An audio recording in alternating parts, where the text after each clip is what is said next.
pound of the lunar surface are currently in development. And the data that we gather from each test flight helps inform their design. Here we've got a photo of some of the mock-up suits that are used to demonstrate the range of mobility that astronauts will be expected to have. And we were using these to do human factors demonstrations and figure out the layout of the elevator. So all awesome development work for a future moon mission. Super cool. Now, SpaceX will perform one uncrewed demonstration flight before NASA's Artemis 3 mission, which will be the first human surface expedition since 1972. After those first expeditions, we'll be ready to fly more people along with everything it takes to build a moon base. There's so much to look forward to. It's incredible that humans are finally going back to the moon. You couldn't have said it better, Kate. And the moon is just the proving ground. It's just the start.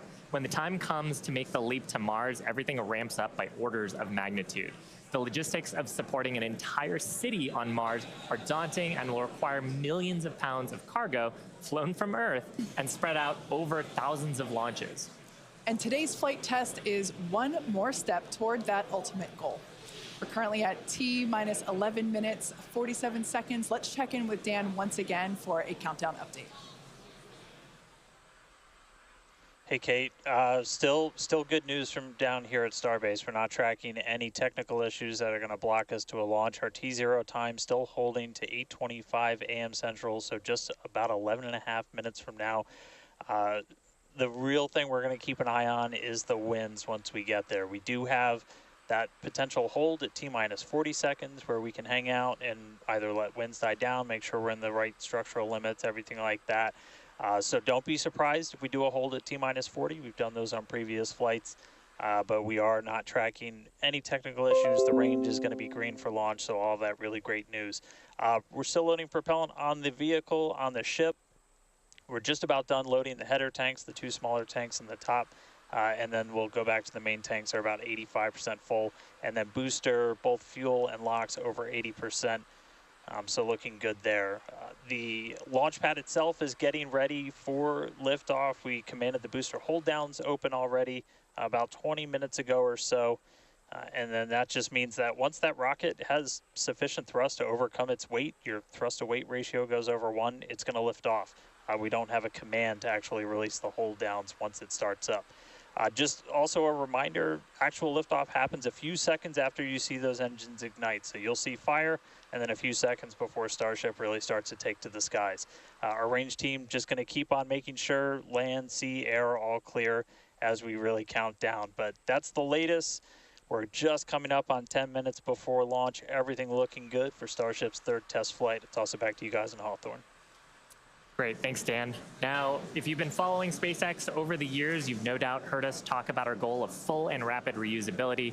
Nearly all of the Falcon boosters flown last year and this year have been reused, or as we like to say, flight proven. We've landed Falcon 9 and Falcon Heavy boosters 283 times since first doing so in 2015. And with Starship, our mission is to take reusability even further by reflying both stages with little downtime between flights. And we plan to fly as often as possible. As we mentioned earlier, rapid and complete reusability is critical to enabling routine spaceflight. The team at Starbase has been hard at work developing and manufacturing the hardware that will ultimately take humans back and forth to the moon and Mars. Now, even though we are not recovering Starship today, test flights like these provide the critical data that we need through every phase of flight. And that data informs future missions and gets us to that future where Starships are being recovered and rapidly reflown. Our teams are also working on the ground systems that will support rapid reusability. When we start recovering Starship boosters, we'll want them to return to the launch site for a quicker turnaround, as you can see here depicted in this animation on your screen. This is when the tower reveals its dual purpose. After launch, the arms or the chopsticks on the tower will help guide the booster into position to ensure a soft landing. Now, if you're thinking that this sounds hard or even impossible to do, well, that's the inspiration for naming them chopsticks. Some of you might recall a little film called The Karate Kid, where Mr. Miyagi famously taught the main character, Daniel, that if he could catch a fly with chopsticks, he could accomplish anything. Now, today we do have 4 ships and 4 Super Heavy boosters built, with more coming off the production line as our Star Factory continues to grow. These vehicles are slated for future flight tests just like today's, and in fact, just this week we static fired our next ship that's planning to fly and expect to test the booster as soon as the launch mount is free from today's flight test. Now, as a reminder, today is still just a test. While we really hope to get our splashdown location in the Indian Ocean, but any data received will help us improve. It's the third of many future flight tests for Starship before it becomes fully operational. And that's the goal of flight tests. They teach us about the limits of our design and improve our understanding of the vehicle, and ultimately help us make Starship more reliable and rapidly reusable.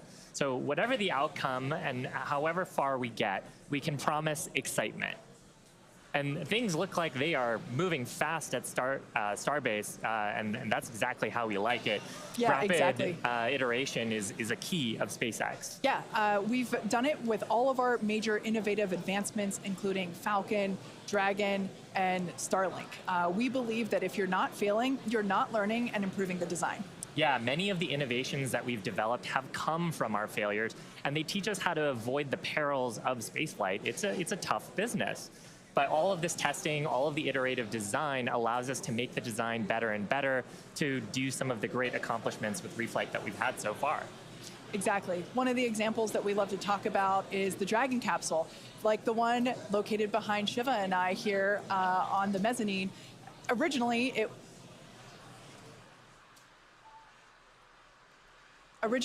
was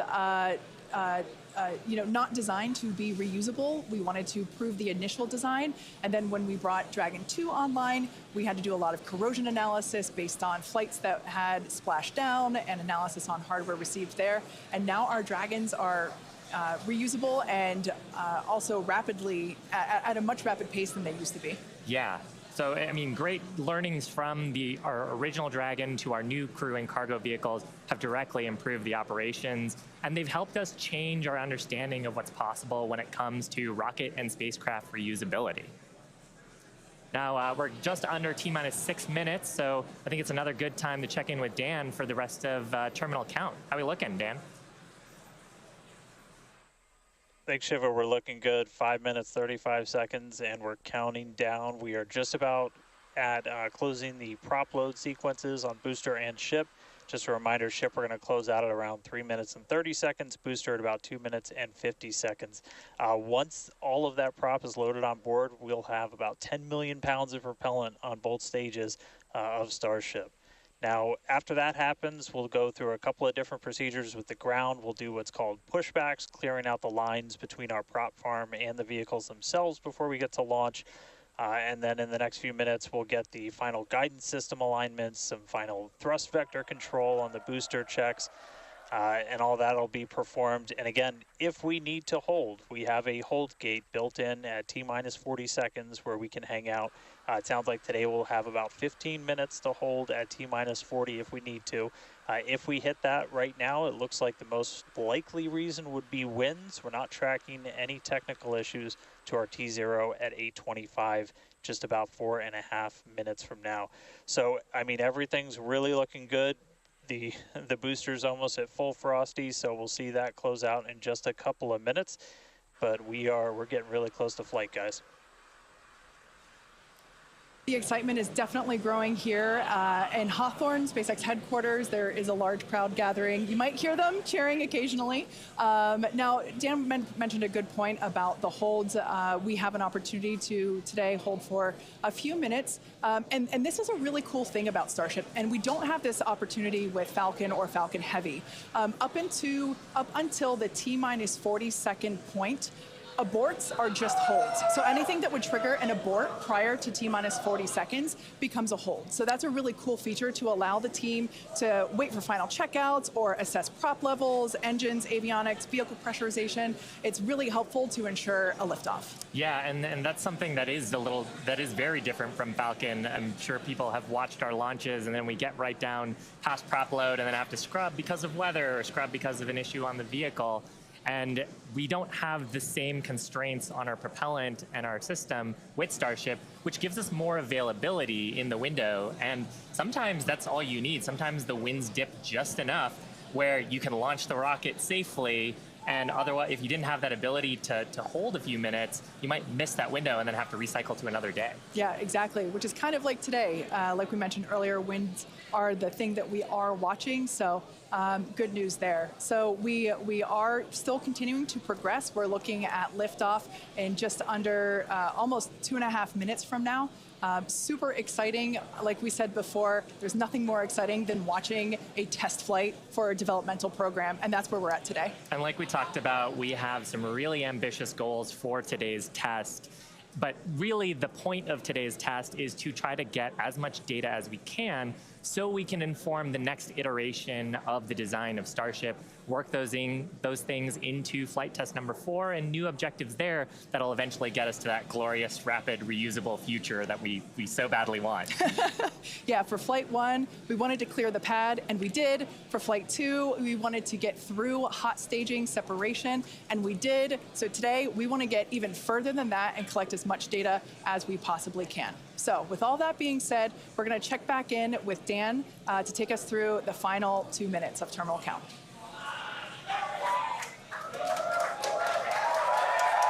All right, we are under 2 minutes away. We have closed out the prop load on the booster and on the ship.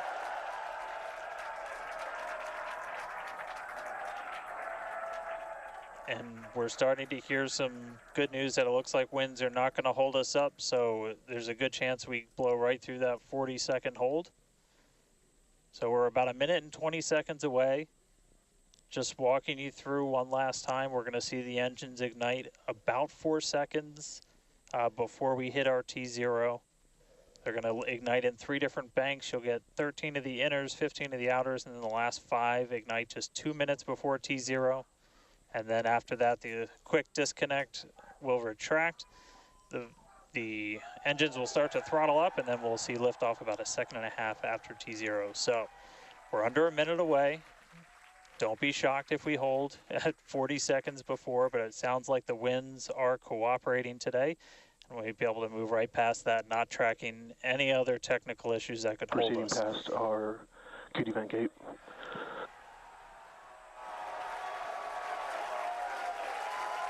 Through the QD vent gate, past the 40-second hold. Go for launch. Flight Director Ty Huntington telling the team we are go for launch. So 20 seconds to go. Let's listen in. T-minus 10, 9, 8, 7, 6, 5, 4, 3, 2, 1.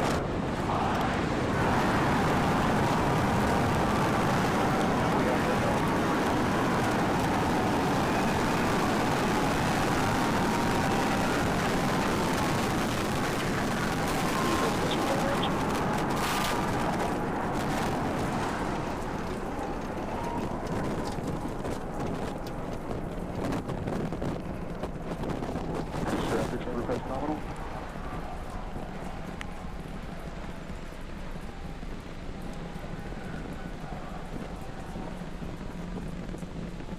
30 seconds into flight, we are feeling the rumble. We are seeing 33 out of 33 Raptor engines ignited on the Super Heavy booster.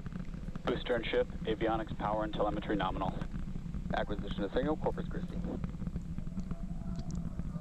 Continuing to get good call outs, our trajectory looking nominal, systems looking nominal. Just amazing to see all 33 lit up once again.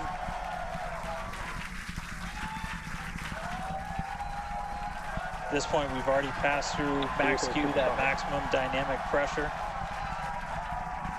and passing supersonic, so we're now moving faster than the speed of sound, getting those onboard views from the ship cameras.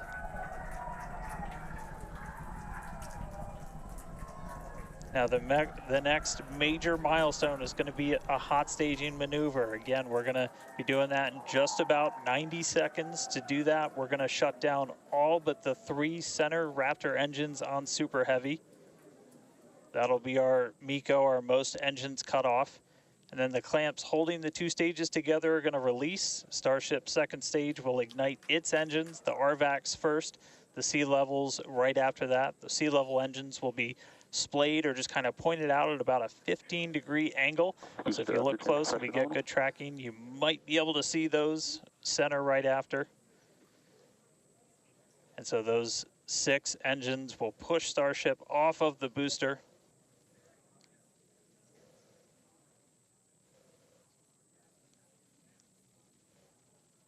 All right, counting down now. We're going to be coming up right at around the 3-minute mark on that hot staging maneuver. Again, we'll see the booster engines start to shut down. You'll see all but 3 lights go out in the middle.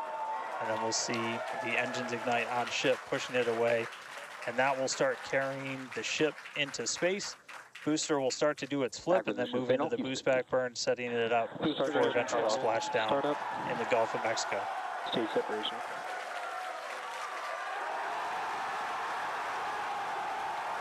Boost back startup.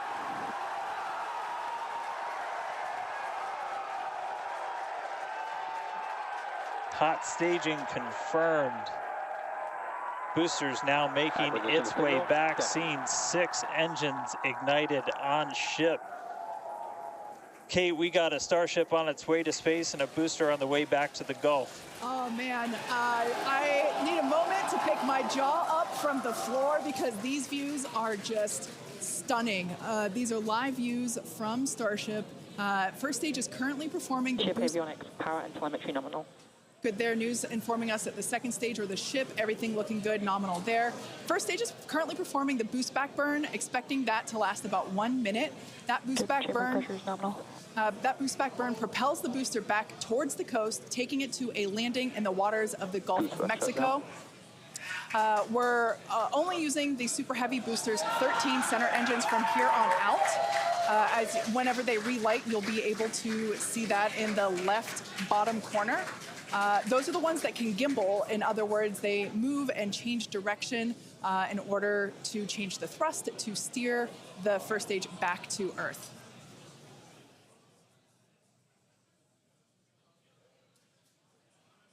Wow, these are just incredible views coming to us. Everything is looking good for both the first stage on the left-hand side of your screen or the Super Heavy booster, as well as on the right-hand side of your screen, that is Starship, or we also refer to that as the ship. Now, the boost back burn was the first of 2 burns required to return it to Earth. The next one will be the landing burn, where all 13 center engines will initially ignite and then transition into a 3-engine burn to help slow it down. Now, just as a reminder of the Stage 1 test objectives, we're looking for controlled ascent, which we have so far. Stage separation, which, gorgeous, we cruised right through it, as well as... on a nominal trajectory. Good news there telling us that the path that Starship is on is good. Now, Starship's second stage is still firing its engines, and as you heard, following planned flight path, the ship objectives, we're looking for hot staging, again, cruised right through that. We're looking to demonstrate controlled ascent as well as orbital insertion. Now, the bottom right-hand corner of the screen shows the ship engine graphics, so be sure to keep an eye on those. Yep, Kate, like this is just a phenomenal test so far. Super Heavy is performing beautifully today. It's on its return leg of the journey. Ship continuing to burn its 6 engines, those larger circles, the Raptor vacuum engines, the inner circles, the Raptor sea level engines. We're about 30 seconds away, just under 30 seconds away from the start of the boost back burn. Excuse me, the landing burn on the booster. You can see the grid fins rotating. Those hypersonic grid fins are guiding us through the atmosphere back towards our splashdown site. Again, we're going for a for a splashdown, a soft splashdown. So for landing burn, we're going to expect to see the 13 center engines light, rapidly bring down the booster's velocity, and then just the 3 in the center for splashdown. Let's see if that'll work.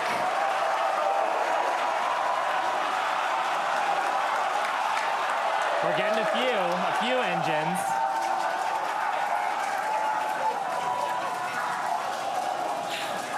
And acquisition of signal. We'll see if we can get some other video of that. Now, this is a test objective today. It is still something that we're attempting to learn. And to make it that far, to demonstrate the controlled re-entry up to that point is pretty darn good. Ship continuing to look nominal with its ascent burn. This burn lasting about 6 minutes total. And we're expecting that this burn will end just after T+8 minutes, about a minute from now. So far, though, I mean, congrats to the team. Making it this far is farther than we've gone Absolutely. on Flight 2.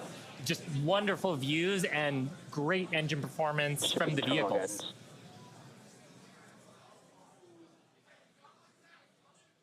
So far, we've hit controlled ascent. We're in the middle of that right now. We demonstrated the hot staging. Kate, as you said, cruised through that. We demonstrated controlled entry of the booster. Just stopped a little short of the engine relight, but hey, that's something we can learn for the next one. Yeah. Now that view that we just had moments ago was a live shot of Star Command. There you see it again. This is our mission control center at Starbase, where vehicle operators are standing by. Now the next milestone coming up is in less than a minute. At that point, ship will, or I'm sorry, actually it already has. Starship engine cut off. There we go.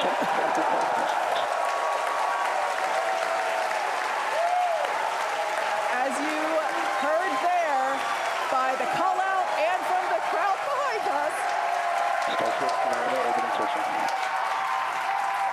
Starship's 6 Raptor engines have successfully shut down.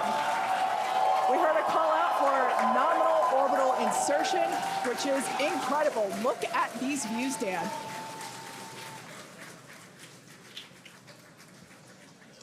I'm just completely blown away right now. What a day. Congratulations to the entire SpaceX team. I mean, this flight pretty much just started, but we're farther than we've ever been before. We've got a Starship not just in space, but on its coast phase into space. Just to recap where we've come, and it's only been 9.5 minutes. How has it only been 9.5 minutes? We lifted off right on time at 8:25 a.m. We didn't have to hold at our gate at all. We had 33 out of 33 Raptor engines open up and light and get us through a nominal ascent. Another successful hot stage. All 6 engines on the ship propelling us into orbit. We did see what looked like a nominal boost back burn. And then we did make it all the way to the landing burn this time. Didn't light all the engines that we expected, and we did lose the booster. We'll have to go through the data to figure out exactly what happened, obviously.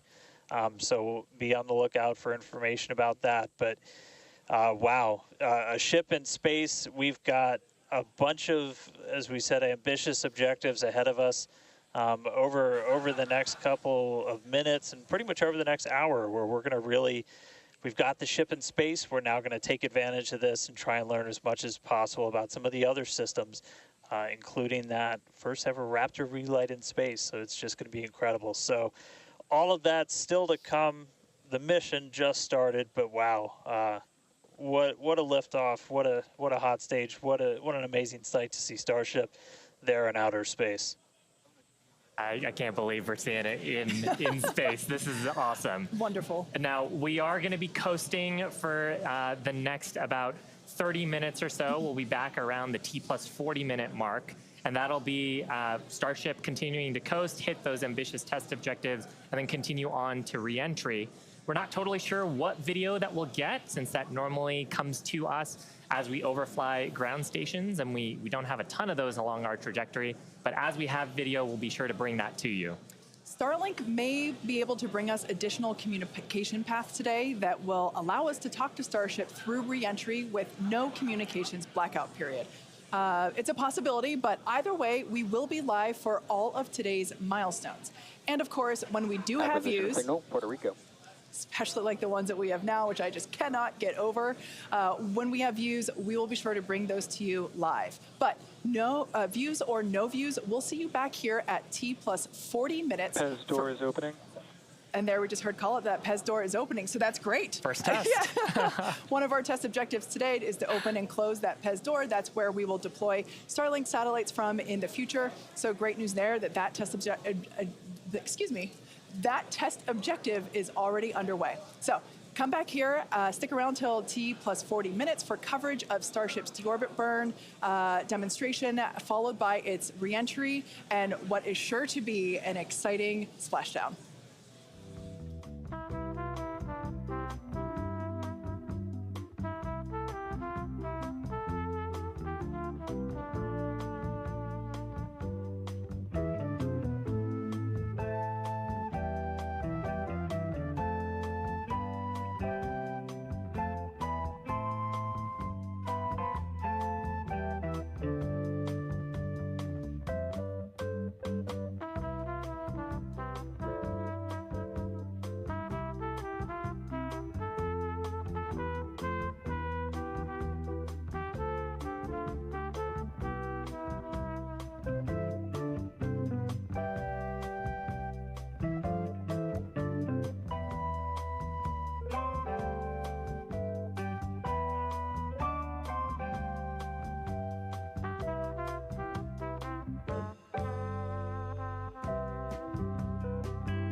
Expected loss of signal, Cape Canaveral.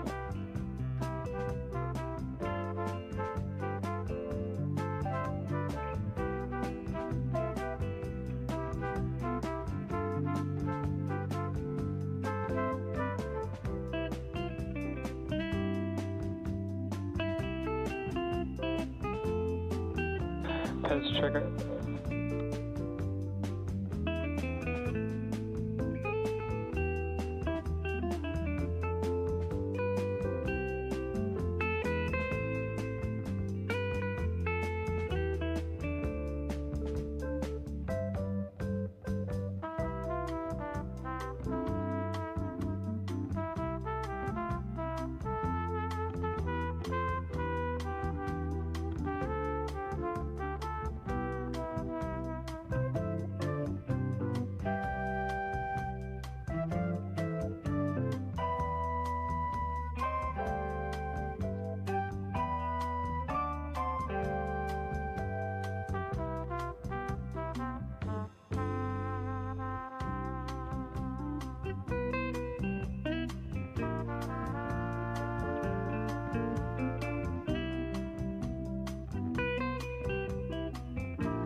Expected loss of signal, Puerto Rico.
Acquisition of signal, Idris.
Starship's flight computer is in propellant transfer demo.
Starship flight computer is in the propellant transfer complete state.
Pez checkout's complete.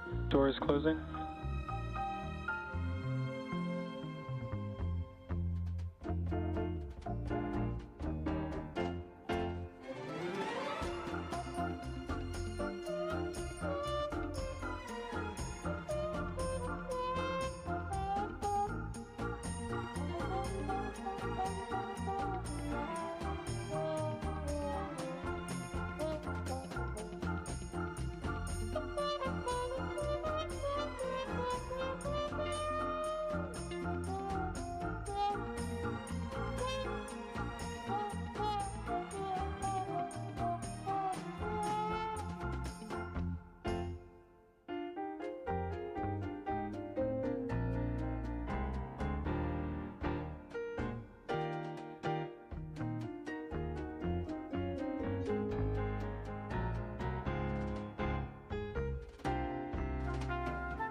Vector chill has started.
Acquisition of signal, Hardbase dock.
Welcome back to live coverage of our third Starship flight test, which lifted off from Starbase, Texas at 8:25 a.m. Central Time.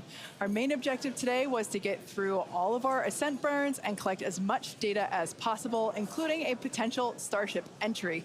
And we just came out of a coast phase and were treated to a number of HD views thanks to Starlink, including the PEZ door open-close test. So that was one of our test objectives today that we met. So that's awesome. It has been such a great day. It has been a phenomenal test day. Just to see booster lifting a Starship to ascent, ship completing its ascent. Just a wonderful day. Kind of to recap the objectives a little bit.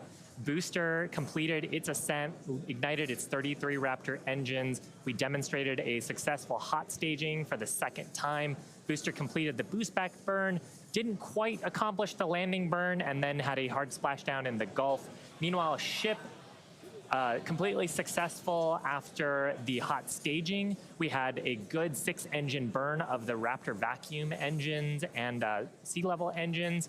And then we've commanded a number of demonstrations, including the Starlink satellite deploy demo, so the payload door, as well as a prop transfer demonstration. We do still need to do some data review on those, so as we get that data back, we'll be sure to update you on social for how those tests went.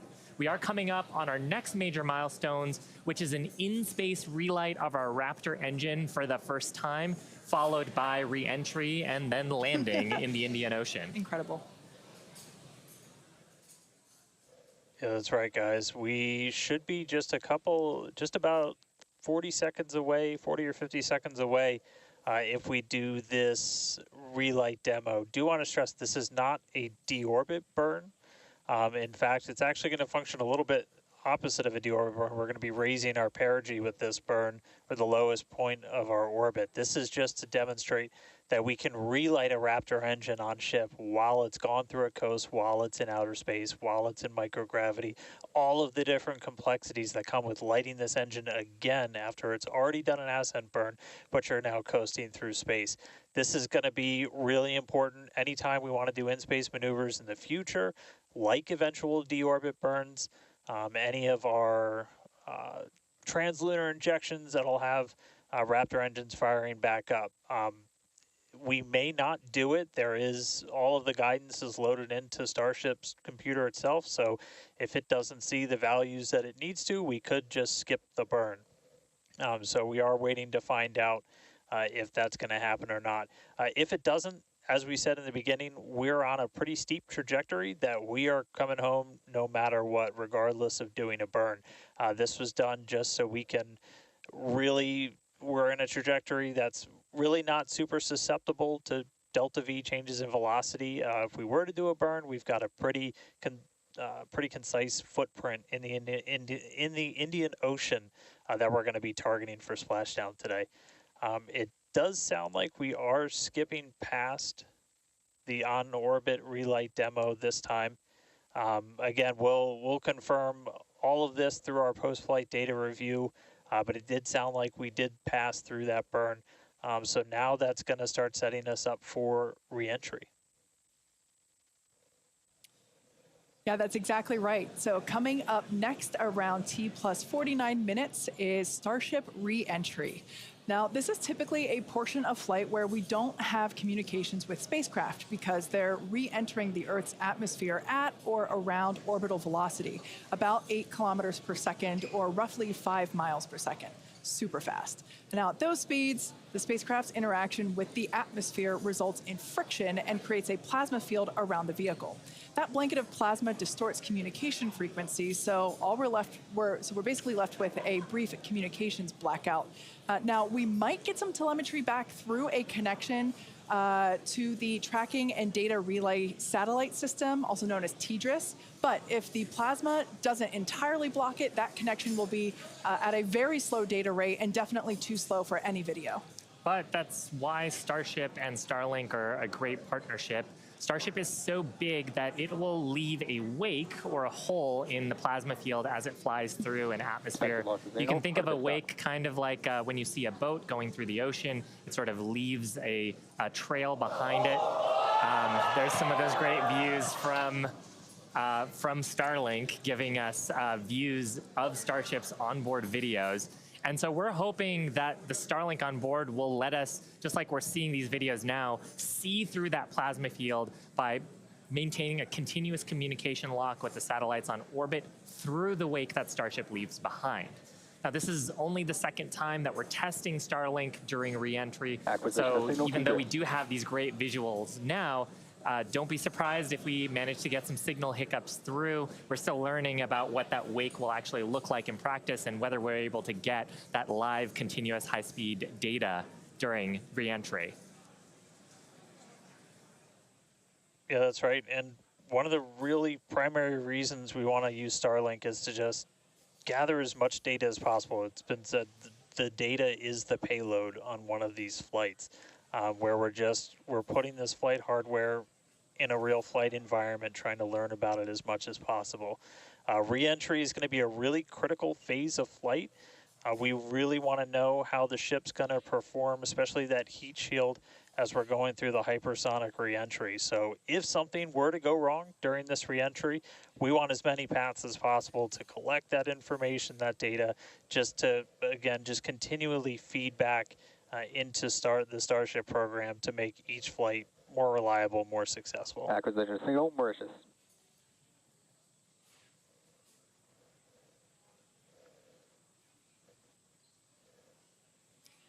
Now, if Starship manages to make it all the way through re-entry, we'll collect valuable data on Starship flying through the Earth's atmosphere at hypersonic speeds, meaning more than 5, or at this point, will be more than 5 times the speed of sound.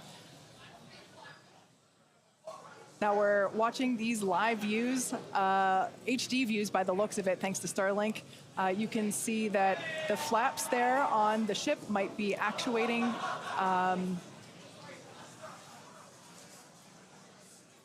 Certainly some incredible visions of planet Earth behind Starship. Now, we've already validated Starship's ability to fly and land at subsonic speeds. You might recall those suborbital flights from a few years ago, and we can see those flaps there. So getting data on aspects like heating and control while traveling way faster than we did before is going to be critical to eventually bringing Starships back from space for rapid reuse. So I mentioned those flaps. That's one of the things that enables Starship to help control itself and survive the heat of reentry, which, like we said before, we're expecting that reentry to occur around T plus 49 minutes.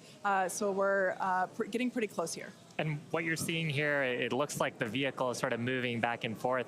Part of what you're also seeing is one of the cameras, this onboard view that we have, is on the end of a flap. Starship has front flaps and rear flaps in the vehicle. So we've got 4 of those. And oh man, we can see the heating on those flaps as we're starting to re-enter the Earth's atmosphere. This is where the Earth's atmosphere is doing the work to slow us down. Now, like we said, this plasma field is, what a view.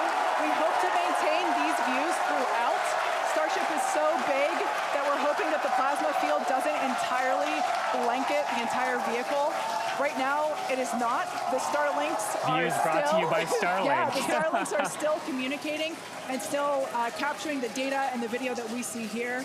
I mean, Shiva, this is just absolutely incredible views. We've never seen anything like this before. This is the biggest flying object ever in space. Absolutely, Kate. And it's important to note, with the ascent burn that we did was to get us to orbital velocities, even though we were on a nearly orbital trajectory. So the heating and the loads that Starship is going through right now are what it would be getting if it were recovering from an orbital mission. And just the fact that we have views through entry, this is incredible. Yeah. Again, this is the furthest and fastest that Starship has ever flown. And you can definitely tell by the crowd here in Hawthorne. The heat shield tiles doing their work. We talked about it earlier. Up to 2,600 degrees Fahrenheit that those heat shield tiles are dissipating as we are re-entering. Yeah, now this was one of the critical, or rather the key mission objectives that we were hoping to hit today. We have never, like I said before, this is the fastest and furthest that Starship has ever flown. So this is the first time that we're getting to collect this re-entry data and understand how these 18,000 hexagonal heat shield tiles are working together to protect the belly of Starship as it re-enters the Earth's atmosphere. Once again, the atmosphere is doing us a big favor here by... 80 kilometers altitude. The atmosphere is actually doing us a huge favor here by acting as a braking system for Starship as it re-enters the atmosphere. And that's part of the reason why the flaps are so important. We're using the body of Starship and the drag from the atmosphere to slow us down from orbital speed. But you want the vehicle to remain stable. You want those heat shield tiles pointed down so they can absorb the heat of the Earth's atmosphere. And so that's the purpose that they are serving during the hypersonic phase and then again during the subsonic phase. Absolutely. So like we said, these views are being provided by a couple Starlink terminals that are positioned on Starship itself. As that plasma builds, we're hoping that we can bring these views back to you, but you can see the telemetry there on the right-hand side of your screen. If you watch closely, you can see the speed decelerating. Again, that's the friction of the atmosphere resulting in this plasma field, or excuse me, the blanket that is potentially blocking the Starlink terminals right now. So we'll bring those views back to you if we get them. But right now, for those of you that have recently joined, Starship is currently re-entering Earth's atmosphere. This is super exciting because it's the furthest and fastest that Starship has ever flown. It's just absolutely incredible. Major test milestone, something we wanted to accomplish on Flight 2, getting to it today. So just awesome. Now, we actually have some heat shields here. So these are what's doing all the work on Starship right now. There are 18,000 hexagonal heat shields like these. So this one that I have is flat, like this is what would be positioned on the flaps of Starship, whereas Shiva has something a little different. Yeah, the one I have would be on the curved surfaces of Starship. I'll just put it in frame here. So we've got these attached at various points around the vehicle. Like you said, Kate, 18,000 of these tiles around, and they're doing the work to make sure that the structure of the vehicle doesn't carry all that thermal load, so we can recover the vehicles eventually and get to rapid reuse on them. They're really lightweight. They sound a little different than I would have expected them to, but they are ceramic. And these are what's helping Starship survive through this period of entry. We're not sure how far we're going to make it. Again, this is the furthest that we've gotten in our test flight, but the further we fly, the more data that we can get, and that's ultimately the measure of success here, which, I mean, I think today has been a huge success given where we've gone and how much further we've gotten with both the booster and Starship itself. And one of the beautiful things about Starlink on board the vehicle, we were getting that high-speed video. High-speed video is a very high data rate, and usually video comes after you get your telemetry. So hopefully we were able to get some wonderful data throughout the entry period, which is normally something we have to wait for until after splashdown when we get that data off the data recorders. Yeah. Now, you mentioned before the flaps. Again, that the flaps are protected by the flat heat shields like I have. There are 4 of those positioned on Starship, 2 at the forward end or the top end, and 2 at the bottom or aft end. And they operate independently to aerodynamically control the vehicle's attitude or positioning during atmospheric flight and enable precise landing at the intended location. So today we are intending to splash down in the Indian Ocean, and we're hoping that we can make it that far, but regardless, it is an exciting end to what has been an exciting day. Absolutely. And I mean, we've had some tests in the past. We had suborbital campaigns where we have tested out the aerodynamic flaps at subsonic speeds. So that's below the speed of sound. At hypersonic speeds, well, supersonic speeds first, so faster than the speed of sound, and then hypersonic speeds. So that's more than 5 times the speed of sound. The equations of motion change, how the vehicle responds changes. So going through that control phase where we're going from faster than the speed of sound to below the speed of sound was one of the objectives today. Yeah. And that's actually a great point, because we are expecting that entry subsonic period to occur around T+1 hour and 3.5 minutes. So we're not there yet. We're about 10 minutes away from that point. So again, that is when Starship would be traveling slower than the speed of sound, thanks to the atmospheric braking system. And so right now we're still waiting to see if we're going to get data back from this ship. We might be in a bit of a blackout period right now. So still waiting to hear the status on it. But yeah, we got to the actual entry portion of today. We started into peak heating, which was just a really big milestone. Starship is pretty unique in the way that it re-enters, especially for something reusable. The closest parallel has been the space shuttle. When we're comparing Starship to like when we bring a Falcon 9 booster back, we're talking about 20 times the energy given the velocity that we're moving at, and all of that energy just gets converted into heat, and then we need to use those tiles to just help dissipate that heat. They're not ablative like you would see on something like Dragon, which uses an ablative in the capsule shape. So they are these tiles that are made to be reusable. So any data we're getting on the actual temperatures it was seeing during heating, all of that is just really hugely valuable. Where Starship is really unique is, and Kate and Shiva have talked about it a couple of times, is once we're through this kind of hypersonic section and we get down to the subsonic. And that's where we really learned a lot and proved that Starship's really just its basic shape could work. And we did that during the suborbital campaign. Again, if you compare it to the shuttle, which entered, it had the wings, it had a similar heat shield system, but it had wings, and then was almost flown like a glider once it re-entered and was down to those subsonic speeds. With Starship, we're not doing that. We're just coming straight down.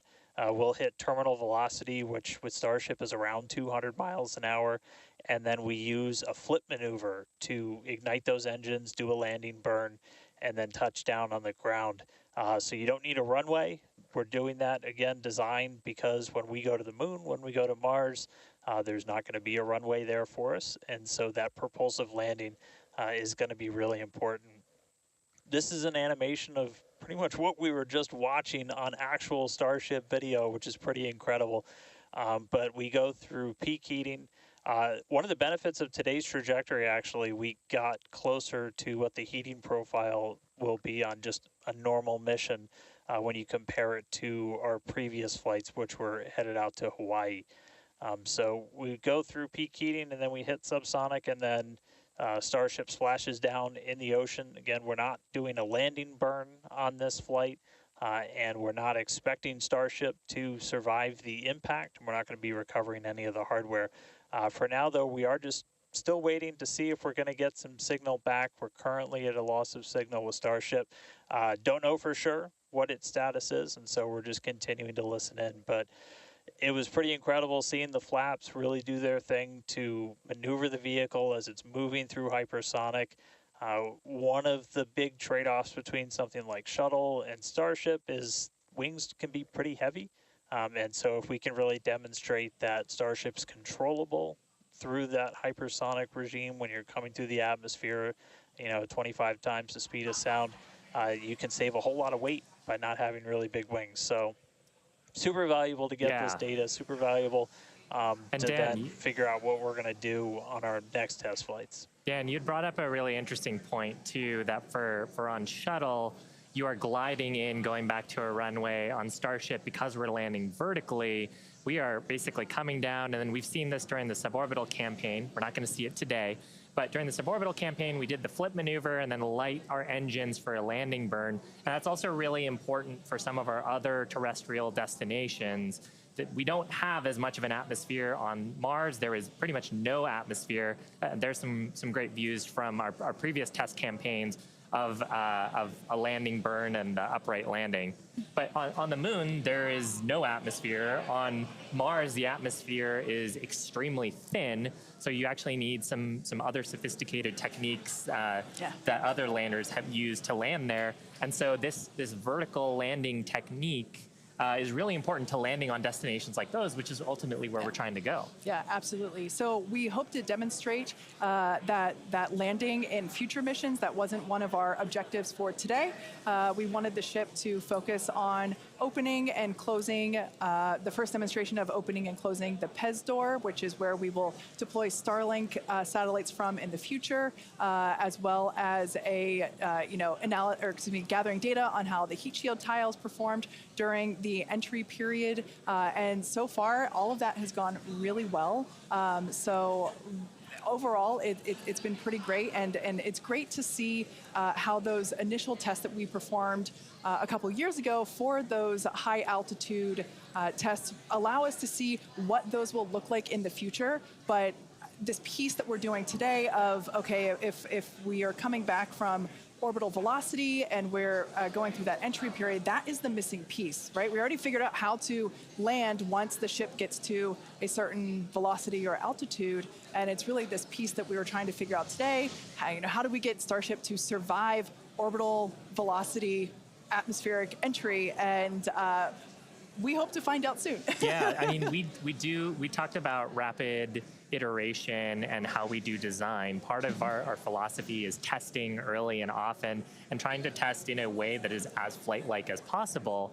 But there's only so much you can do in a chamber where you're trying to simulate the atmosphere in a laboratory. So there's nothing quite like when the heat shield tile hits the atmosphere in flight to gather that wonderful data and prove out some of the analyses and probably teach us a bunch of things that we didn't quite get right. For sure. And obviously, for those of you that have been watching along with us, those were incredible views to see of that entry period where we saw the heat generating because of friction as the belly of Starship was making contact with the Earth's atmosphere, and that resulted in some plasma. So as Dan said before, we believe that we're in a bit of a blackout period at the moment. We are expecting the vehicle, if it's still alive, we would be expecting the vehicle to be approaching subsonic or slower than the speed of sound speeds in 3.5 minutes from now. So if it's still up there in one piece, it still has a way to go. We're not there just yet. But we saw that plasma field building up around the exterior, which can blanket the entire vehicle as it does with all of our Dragon missions, and we're at a loss for telemetry at that point in time. Yeah. So Dan's seen a lot of those with Dragon missions that he's supported. Yeah, absolutely. And we are hearing through some of the telemetry that it did look like we lost Starlink and our TDRS data flow at the exact same time. Now, if both of those signals are cutting out at the exact same time, that could mean we lost the ship. It has been several minutes since we've gotten any data from Starship. We are waiting just a couple more minutes just to see if we can get any additional confirmation, but that is one data point that we're tracking, and that could indicate that we had a loss or a breakup of the ship during that re-entry. So might not make it all the way to splashdown today, but we were able to get through the early phases of re-entry, hit some of that peak heating, which was just really incredible to see a Starship coming back from space after getting all those views from space for the very first time. So we'll just keep on listening in on the loops here, see if we hear anything over the next couple of minutes, and that might bring a close to a pretty successful day so far. So again, we did lose the TDRS. That's the tracking and data relay satellite. That's the satellite system that pretty much every spacecraft operating in orbit right now will use to get data. We were able to get some signal through that, and then we were also getting data back through Starlink. Live view here of mission control down at Starbase. So these are all the folks who are experts on the various different systems, taking a look at the live data that we did have. Probably in mission mode still, Yeah, but absolutely. It would be so tough to stay focused with what an exciting day we've had today. Yeah, to quote Monty Python, I'm not dead yet. We don't know, as Dan said. We did lose connection with TDRS, which is the tracking and data relay satellite system, and Starlink at the same time. So it is a realistic possibility that we lost Starship, which honestly was always on the table. We didn't know how far it was going to get. The further we could fly and the more data we could collect was always the biggest win. And so regardless of, if we did lose the vehicle and we are not able to, make it all the way to our intended splashdown, note that we weren't intending to recover this vehicle, either vehicle, the Super Heavy booster nor the Starship. We weren't intending to recover either of them. They were both going to basically hit at terminal velocity and break up upon contact with the surface of the ocean. So we're standing by to hear whether or not we are going to be able to get telemetry readings back, but we are possibly anticipating news that we lost Starship due to basically a double blackout from TDRS and Starship data at the same time. But it's worth mentioning, this is the first time that we have come back at these speeds Absolutely. in any of the test flights that we've done so far with Starship. So we are trying to prove out that the heat shield works as intended, that the controllability at those hypersonic speeds works as intended. So if we were able to get back any data on that, that means the next version, what happens on flight 4, 5, 6, is going to be better. And we must be able to get some, because we saw incredibly gorgeous high definition views of that entry period whenever it was initially starting. So we must have gotten some data today there. has been otherwise a phenomenal day. Incredible. Liftoff on time, full ignition of all of the boosters, engines, successful hot staging, and then ship took it from there. Yeah, absolutely. We were able to see the ship actually make it further as well as the booster. We were hoping that the booster would perform a soft water landing, but we lost it during just before it was able to ignite the landing burn. But the ship continued on. We saw all six Raptor engines on the ship ignite and then shut down for second engine cutoff. And we saw some amazing views as well, and it's just been certainly a day that I will be taking many screenshots and using them as my computer desktop background for, well, until the next Starship launch. When we get even better views, I'm sure. Exactly. And we also hit a number of our other ambitious test objectives. We had a chance to at least initiate the commands for a propellant transfer demo within the vehicle. This is something that Starship's going to have to do in the future, and these sort of transfers haven't been done at this scale before, so that's a first as well. We also were able to demonstrate that the payload door functions.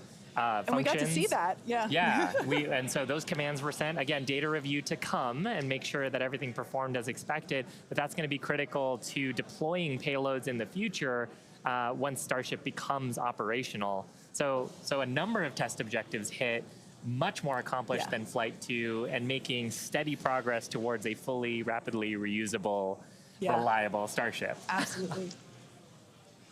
And hey, Kate, and hey, Shiva, we were just hearing on the loops, we are making the call now that we have lost Ship 28. So as we were possibly expecting, we lost the data a couple of minutes ago. We haven't heard from the ship up until this point, and so the team has made the call that ship has been lost. So no splashdown today, but again, just it's incredible to see how much further we got this time around. We had a couple of those ambitious objectives that you guys were just walking through that we're able to take advantage of while Starship was in outer space flying over our planet for the very first time. So that was just really incredible. Obviously, there's a lot to go through. Everyone always wants to know right off the bat what happened. Takes us a little bit of time, but I can assure you as soon as we start finding things out, we're going to let everybody know. And I know everybody's going to be excited for the next one. I mean, as I pointed out in the beginning, there's 4 super heavy boosters either fully stacked or getting stacked right behind me. We've got other ships ready to go as well. So it's going to be a really busy time down here at Starbase as we look to really fly Starship as much as possible, get this vehicle ready to go for all the important things it's got to go do. And with that, we got to say a huge congratulations to our teammates and everyone who's supported the Starship program. There's been flames and reds along the way, but third time's the charm, and we made it to space. We also a big thanks to all of our future customers for your support, and we want to give a big thanks to the people of Cameron County, Texas, for their support, as well as the Coast Guard and the Federal Aviation Administration. Be sure to follow the SpaceX account on X for more updates from today's test flight and future Starship tests. But before we go, we want to wish SpaceX a very happy birthday. The company was founded on this day in 2002 when it basically consisted of this small team, a carpet and a mariachi band. I don't know about you, but we're feeling 22. Also, it's Pi Day.